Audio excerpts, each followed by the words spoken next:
pas une formation, nous sommes aujourd'hui dans le cadre du lancement du programme de formation, enfin, pas uniquement formation, un programme de compétences de base, préqualification et qualification, des programmes que nous allons développer pour l'ensemble des bénéficiaires du RSA, puisque, comme vous le savez, depuis 2012, le Conseil départemental a l'entière responsabilité des RSA, donc ça va depuis l'action sociale jusqu'à la mise en emploi. Et donc nous avons, au travers du PDI, développé un certain nombre d'actions qui représentent près de 13 000 heures de formation, 12 000 et quelques heures de formation au bénéfice de ces BRSA. Donc aujourd'hui, avec les services du Conseil départemental, mais également quelques centres de formation, nous allons présenter ce programme avec les administratifs, bien sûr, pour permettre à ces centres de formation de se positionner et puis à nos BRSA, dont nous avons la charge, de pouvoir commencer à s'orienter vers des schémas de formation ou de préqualification.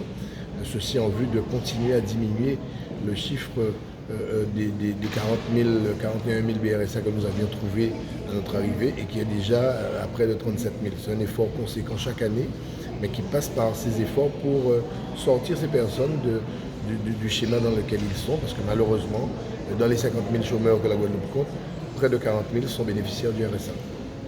Ça a un coût pour le conseil départemental? Évidemment, vous savez que le Conseil départemental dépense chaque année plus de 300 millions d'euros pour la prise en compte des BRSA. Beaucoup de gens ne le savent pas, mais le RSA, c'est nous qui le payons, avec une aide évidemment de l'État, mais qui est depuis longtemps gelé. Et donc aujourd'hui, c'est un surcoût de près de 100 millions de participation personnelle du Conseil départemental sur le paiement de ces BRSA. Et tous les programmes de formation qui s'élèvent à plus de 10 millions par année, eh bien c'est nous qui les finançons, puisque évidemment le Conseil départemental a en charge l'action sociale. Et dans l'action sociale, l'un des éléments essentiels, c'est de permettre une diminution sensible des demandeurs d'emploi, puisque là, c'est le poste le plus important du budget du Conseil départemental. Pourquoi la part de l'État est-elle gelée? Parce que vous savez, au moment où on a décidé de transférer la compétence vers le Conseil départemental, il a été fixé un montant. Et depuis ce jour, eh bien, il n'y a pas de révision. Et donc lorsque vous avez des demandeurs d'emploi et des BRSA qui augmentent, eh bien, vous avez le surcoût que vous devez engranger. Alors, bien évidemment, l'objectif, c'est de faire en sorte que ça puisse diminuer.